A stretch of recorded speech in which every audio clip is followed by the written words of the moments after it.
رمضان کا مہینہ آیا تو میرے نبی کا اعلان ہو گیا ایک فرض 70 فرض کے برابر ہو جاتا ہے تمہارا، نفل فرض کے برابر۔ فرض اور نفل میں فرق کیا ہے؟ حضرت علی ہی کا فرمان ہے کہ جس شخص نے ایک فرض روزہ چھوڑ دیا پھر قیامت تک اس کی قضا میں نفل روزے رکھتا رہا تو ایک روزے کا یہ سارے روزے بدلہ نہیں ہو سکتے۔ ایک نماز چھوڑ دی اور پھر اس کی قضا میں قیامت تک نفل پڑھتا رہا تو فرض نماز کی ایک رکعت کے ایک سجدے کے برابر بھی نہیں ہے۔ فرض میں اتنی طاقت ہے۔ تو اللہ کی رحمت کیسے متوجہ ہوتی ہے کہ رمضان کے مہینے میں اللہ فرماتے ہیں میرے محبوب کی امت ہے، ایک فرض کو 70 کے برابر کر دو، اور پھر فرماتے ہیں نفل کو فرضوں کے برابر کر دو، اور پھر فرماتے ہیں جو رات کو تراویح پڑھے گا، دن میں روزہ رکھے گا، آخری رات اسے ایسے دھو کے پاک کر دوں گا کہ اس کے ذمے گناہ کا ایک ذرہ بھی باقی نہیں بچے گا، سب گناہ اللہ تعالیٰ اس کے معاف فرما دے گا۔ اور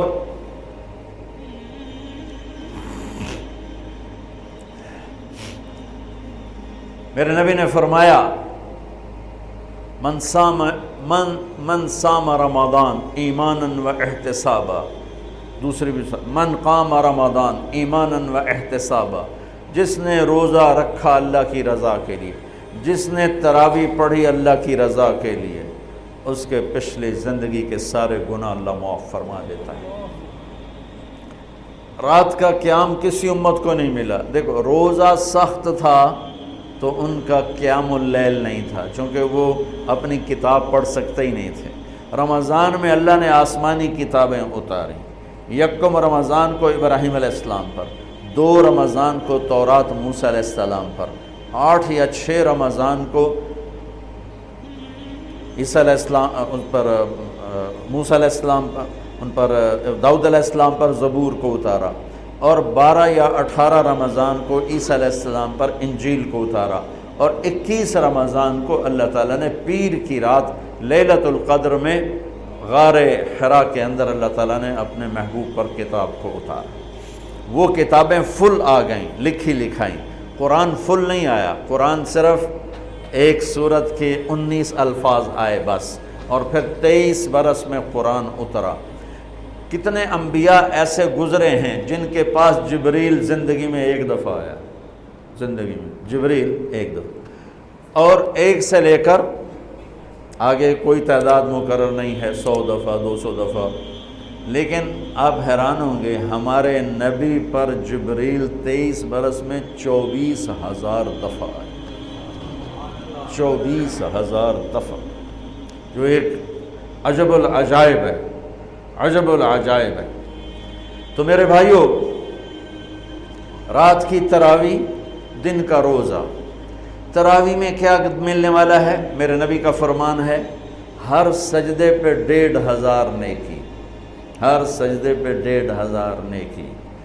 تھوڑی اپنی کاروباری مصروفیت گھٹاؤ، اپنی کاروباری مشقت گھٹاؤ، اپنے ملازموں کی بھی مشقت گھٹاؤ، تاکہ وہ تراویح پڑھ سکیں، روزہ رکھ سکیں، بشاشت سے پڑھ سکیں، اور اللہ کا فضل ہے ڈھیلے سے ڈھیلا حافظ بھی ہو تو 1.5 گھنٹے میں سارا کچھ نمٹ جاتا ہے۔ اتنی سی ہمت کرو میرے بھائیوں کہ افطاری میں تھوڑا کھاؤ۔ اگر تم پہلوانوں کی طرح شروع ہو گیا نا، پھر تو تم سے عشاء بھی نہیں پڑھی جائے گی، تراویح تم نے کیا پڑھنا۔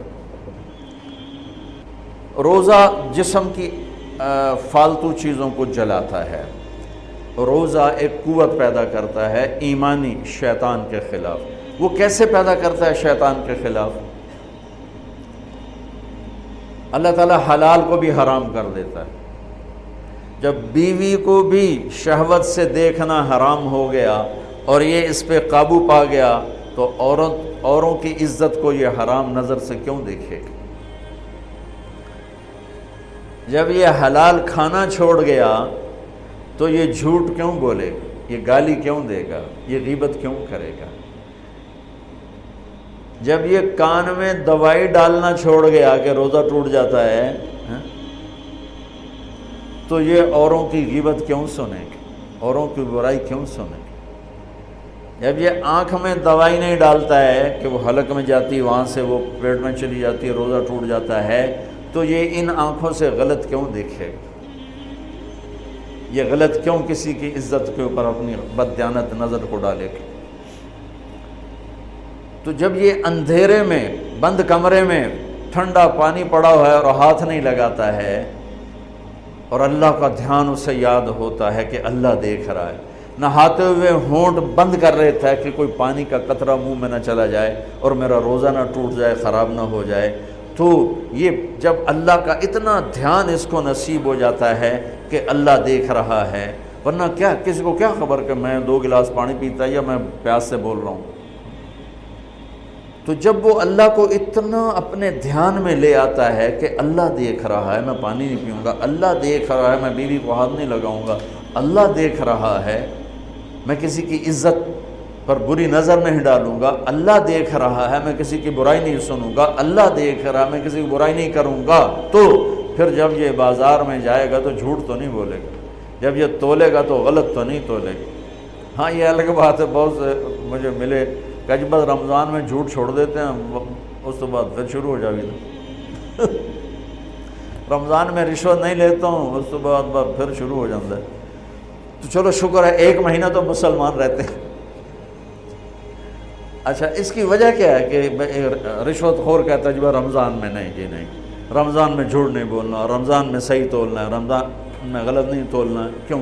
شیطان قید ہو جاتا ہے۔ رمضان میں نمازی کیوں بڑھ جاتے ہیں؟ شیطان قید ہو جاتا ہے۔ کسی امت کو یہ نہیں ملا کہ رمضان میں شیطان قید کیے جائیں، اس امت کو ملا رمضان میں شیطان قید ہو جاتے ہیں۔ کسی امت کو یہ نہیں ملا کہ رمضان میں جہنم کے دروازے بند ہو جائیں، اس امت کو ملا ہے رمضان میں جہنم کے دروازے بند ہو جاتے ہیں، جنت کے دروازے کھل جاتے ہیں۔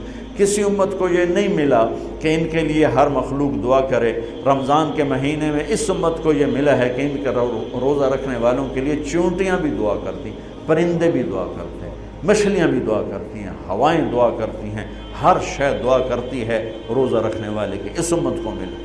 کسی امت کو یہ نہیں ملا کہ آخری رات ان کی سب کی بخشش ہو جائے، اس امت کو ملا ہے کہ رمضان کی آخری رات سب کی بخشش ہو جاتی۔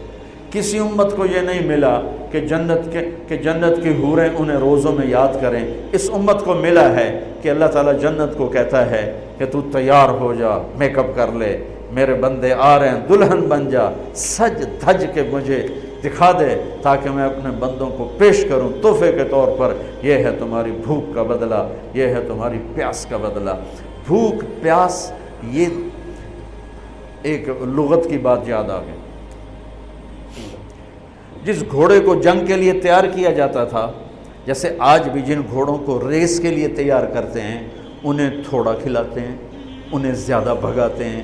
اور ہمارے بھی بچپن میں جب گھوڑوں کا دور تھا، ہمارے والد صاحب کے پاس ماشاءاللہ گھوڑے ہوتے تھے بڑے خوبصورت، تو ان گھوڑوں کو جب وہ تیار کرتے تھے سواری کے لیے تو پہلے ویسے ہی بھگا رہے ہوتے تھے۔ 2-4 جو ماہر لوگ تھے آج بھی میری نظروں میں آ گئے ہیں، اب تو سب قبروں میں چلے گئے، تو وہ گھوڑے کو بھگا رہے ہیں۔ میں کہتا ہے ایویں انہوں بجائی جاندے نے کی چھوٹے چھوٹے بالکل، اور پھر اس کے پیچھے نا ایک لکڑی وزن دار ڈال کے پھر اس کو خود اس لکڑی پہ بیٹھ کر پھر اس کو بھگا رہے ہیں۔ یہ کیا ہے رہے ہیں؟ اس کو سواری کے لیے تیار کر رہے ہیں۔ اگر پہلے دن ہی کاٹھی رکھ دو تو چاکے وہ مارے گا۔ تو جس گھوڑے کو جنگ کے لیے تیار کر دیا گیا ہو، یا آج کے دور میں سمجھ لو جس گھوڑے کو ریس کے لیے تیار کر دیا گیا ہو کہ یہ ریس کے لیے تیار ہے، اس کو کہتے ہیں خیل صائم، فرس صائم، روزے دار گھوڑا۔ روزے دار گھوڑا کا کیا مطلب ہے؟ کہ یہ گھوڑا بھوک برداشت کر سکتا ہے، پیاس برداشت کر سکتا ہے، لمبی ریس کی تھکن برداشت کر سکتا ہے، دشمن سے بھڑ جائے تو تلواروں کی کاٹ برداشت کر سکتا ہے۔ اس کو خون بہتا بھی دکھایا جاتا تھا، گھوڑے کو خون بہتا دکھایا جاتا تھا، زخم لگا کے اوروں کو، جانوروں کو زخم لگا کے دکھایا جاتا تھا کہ اس کی آنکھ زخم دیکھے، خون دیکھے۔ ایک عرب شاعر کا شعر یاد آ گیا، یدعون عنتر والرماح کأنہا اشتان بیر فی لبان الادہم ما زلت ارمیہم بغرۃ وجہہ ولبانہ حتی تسربل بالدم، کہ میں نے آج وہ کر کے دکھایا کہ دشمن کے خون سے میں نے بھی کپڑے پہنے اور دشمن کے خون سے میرے گھوڑے نے بھی کپڑے پہن لیے، یعنی دونوں ہم سرخ سرخ ہو گئے، خون آلود ہو گئے، کہ میرا گھوڑا بھی سارے کا سارا پوری شلوار قمیض ہی اس نے خون کی پہن لی تھی، اس کو کہتے تھے خیل فرس صائم۔ تو یہ روزہ ہمیں جنگ کے لیے تیار کرتا ہے، کون سی جنگ؟ شیطان کے خلاف۔ اور دوسرا کہتے تھے سامت الریح، عرب میں ہواؤں کے جھکڑ بہت چلتے تھے، طوفان بہت آتے تھے، تو وہ اس میں بہت پریشان ہوتی ہے۔ ہمارے ہاں مئی میں بہت زیادہ آندھیاں چلتی تھی، جب درخت بہت ہوا تو درخت ہی کاٹ کے رکھ دیے، درخت بہت ہوا، آندھیاں بہت چلتی تھی، اب تو بہت کم ہو گئیں برائے، پھر بھی مئی میں کچھ نہ کچھ چلتی ہیں، تو جب وہ چلتی ہے تو ایک مصیبت بن جاتی ہے، تو جب وہ کھڑی ہوتی ہے تو سکھ کا سانس آتا ہے، تو جب وہ ہوا کے جھکڑ بند ہوتے تھے تو عرب کہتے تھے سامت الریح، شکر ہے ہوا نے روزہ رکھ لیا، یعنی ہوا تھم گئی، ہوا تھم گئی۔ اب اس کو یہاں فٹ کیسے کیا ہے علماء نے کہ انسان کے اندر نافرمانی کے جھکڑ چلتے ہیں، جھوٹ کے، ظلم کے، بدکاری کے، فحاشی کے، نشے کے، سستی کے، رشوت کے، بار بار نام لینے سے بھی طبیعت خراب ہوتی ہے، نافرمانی کے طوفان اٹھتے ہیں، طوفان اٹھتے ہیں۔ یہ کیا کرتا ہے؟ روزہ رکھتا ہے، نظر جھکاتا ہے، ہاتھ جھکاتا ہے، زبان پہ قابو پاتا ہے، شہوت پہ قابو پاتا ہے، حلال کو چھوڑ دیتا ہے، تو وہ پورا مہینہ جب اس پریکٹس سے گزرتا ہے کہ نظر کو بچاتا ہے، کانوں کو بچاتا ہے، زبان کو بچاتا ہے، حلال کھانے، حلال بیوی سے بچتا ہے، تو اللہ اس کے اندر شیطانی طوفانی ہواؤں سے ٹکر لینے کی طاقت پیدا کر دیتا ہے، اور یہ اس کے سامنے کھڑا ہو جاتا ہے، ڈٹ جاتا ہے۔ لیکن جو کہ ہمارا روزہ شکر ہے فرض جو رکھتے ہیں ان کو مبارک ہو، بہت مبارک ہو، جو میرے بھائی سست ہیں اللہ کرے وہ بھی رکھ لیں، کہ یہ بہت بڑا سرمایہ ہے، بہت بڑی دولت ہے۔ اللہ تعالیٰ یہ ہمیں نصیب فرما دے کہ رات کی تراویح اور دن کا روزہ، یہ اس کے اندر ایک طاقت پیدا کرتا ہے شیطان سے ٹکرانے کی اور غلط چیزوں سے ٹکرانے کی، اس کے اندر اللہ تعالیٰ قوت پیدا فرما دیتا ہے۔